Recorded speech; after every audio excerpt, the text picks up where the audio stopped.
In part one, we're going to talk about the role of currency in Islam. We're going to look at some of the criteria that an asset or a currency must meet in order to be called a currency. We're going to look at the status of Bitcoin in various countries around the world, whether it's legal or illegal, or whether some countries just do not have a stance on it. We will be taking a look at the price history of Bitcoin and the impact this has from a Sharia point of view, where one of the main maqasid or the aims of Sharia is preservation of wealth. And finally, we will cover some other areas of concern that scholars have when it comes to making a judgment whether Bitcoin can be Sharia compliant or not. So today in this video, we're going to talk about cryptocurrencies and what's their position from an Islamic or a Sharia point of view. We will focus a bit more on Bitcoin, but I will make reference to the other kinds of cryptocurrencies that are around today. So I know most of you will probably just want to know about Bitcoin, but I will talk a little bit about the background of Islam and Sharia with regards to currency and assets, and we'll see how Bitcoin can fit within that. So currency must satisfy certain criteria in Islam. And it's not necessarily what some of us might think, that it needs to be gold or silver. I mean, that is one opinion. But even in the early days, there were other items used as currency apart from gold or silver. So depending on which scholar you asked, there will be a difference of opinion on what can qualify as a currency in Islam. So the classical scholars had a certain view, and modern scholars have had to deal with more complicated issues as to what can qualify as currency. In broad economic terms, money has to satisfy three main roles or characteristics. So first of all, money should act as a medium of exchange. Right, so this is simply to buy and sell things with. It should also act as a store of wealth. So if you have currency, if you do not use it to buy or sell something, but it should still retain its value. It should still retain its purchasing power. And finally, it should serve as a unit of account. So these are three general terms that should be met in order for something to be met as a currency, and these are economic definitions, not necessarily Sharia definitions, but we find that in Sharia that these characteristics are very similar as well.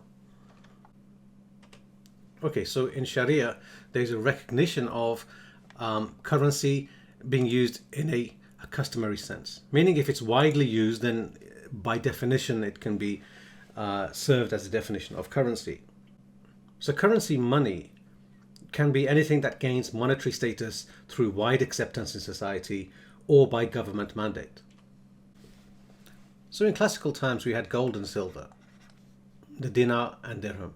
These are widely recognized as being acceptable currency, but also there were many other things that were used as currency at the time. For example, dates and even camel skins. So this is documented as being used as currency in various forms of barter and exchange. And also we have the famous hadith to do with riba, to do with the 6 commodities. And here the ones that are listed are gold and silver, and dates, and wheat, barley, and salt. So scholars actually don't have a uniform opinion as to why these 6 were chosen. But one of the theories which makes sense to me is that these were used at different times in different ways, but these were often used as currency. So when it comes to Bitcoin and whether it's regarded as a legal currency or not, it really depends. So each country has its own position on Bitcoin. So what kind of stances can countries take? So first of all, they can ban Bitcoin, right? They can just make it illegal. And some countries have, in fact, done this. And 2 countries which have done this are Bolivia and Ecuador. And there are quite a few countries which have pronounced Bitcoin to be illegal. Now sometimes it's not just Bitcoin, so they don't specifically say Bitcoin is illegal, but they'll make reference to cryptocurrencies, for example, or tokens, or they will say any currency that's not specifically regulated. Right, so they don't necessarily need to reference Bitcoin itself, but by saying any currency that's not regulated is banned, they are saying in an indirect way that Bitcoin is banned or is illegal. And in Pakistan, for example, the State Bank of Pakistan has announced Bitcoin to be illegal, and they are reviewing it. So every year or a couple of years they do review it again and again. So that may change in the future, but at the moment it's illegal. And in Germany, it is actually legal. It is legal for purposes of tax, or payment of tax and calculation of tax, and it's also legal for trading. So what other countries tend to do, for example, in Canada, the government hasn't passed a specific rule, but a couple of banks have announced that, so they can't make Bitcoin illegal, but a couple of banks can announce that it's not permissible for their customers to use it for their debit cards, for example, or for their transactions. So a couple of banks in the country can take a position without the government itself. And other countries, and in fact most of the countries, they tend to have no legal stance on Bitcoin, majority of the countries.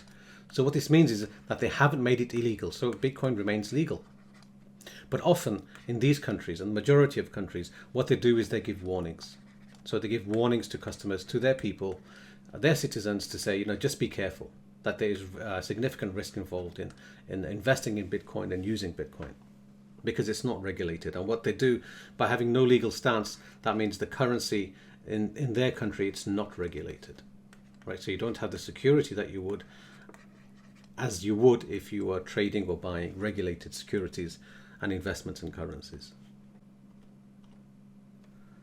Okay, so then we come back to the question in terms of Islam and Sharia, is this customary money or not?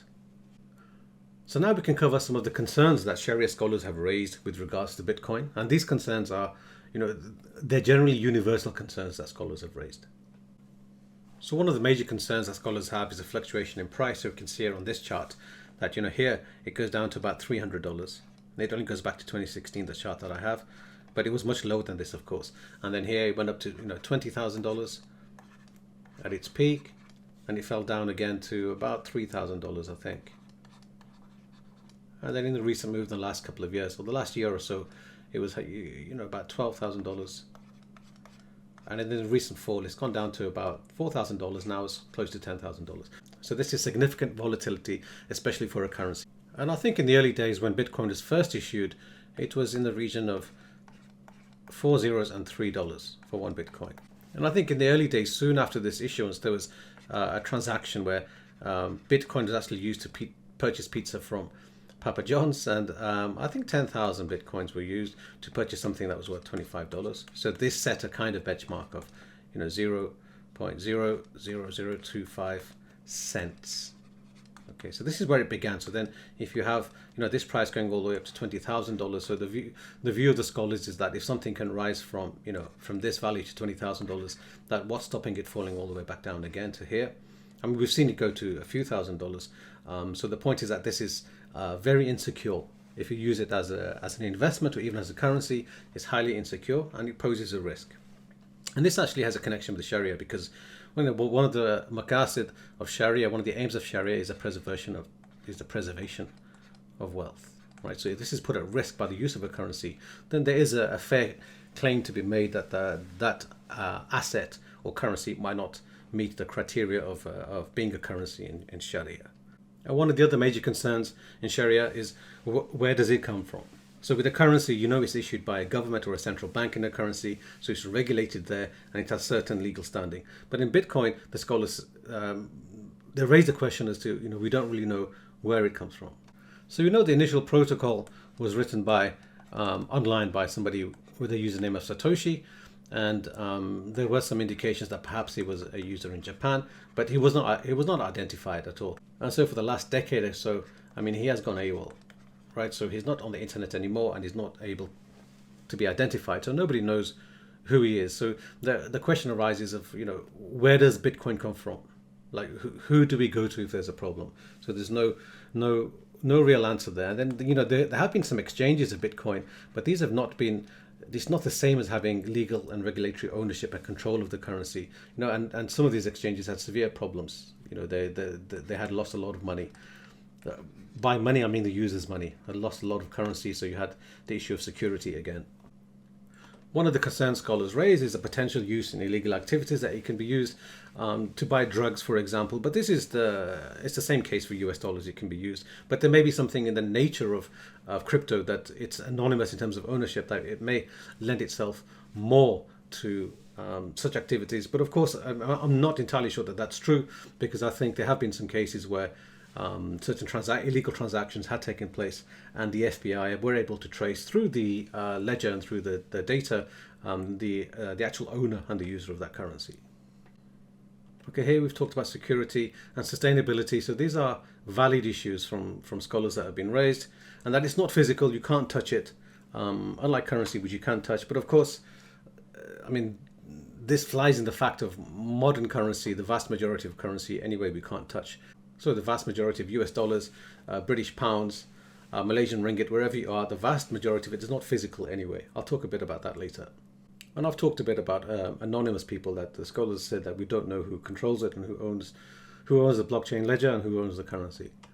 And so because of this, it opens itself potentially to misleading customers. I'll talk a bit about this when I talk about investment opportunities, but it does make it much easier for unscrupulous people to try to take advantage of people, which would be a little bit harder when you use US dollars. But we all know that even with physical currencies, such schemes exist, and they've occurred to the tunes of billions of dollars. But the point is that with an anonymous crypto like Bitcoin, that perhaps it's a bit easier to do this. So carry on with concerns. The one I've covered already: not backed by people, not backed by government, and it's not widely used except a very small circle of users. So this has an impact on the traditional view of Sharia view of a currency, that it should be in customary use. It should be quite widely used.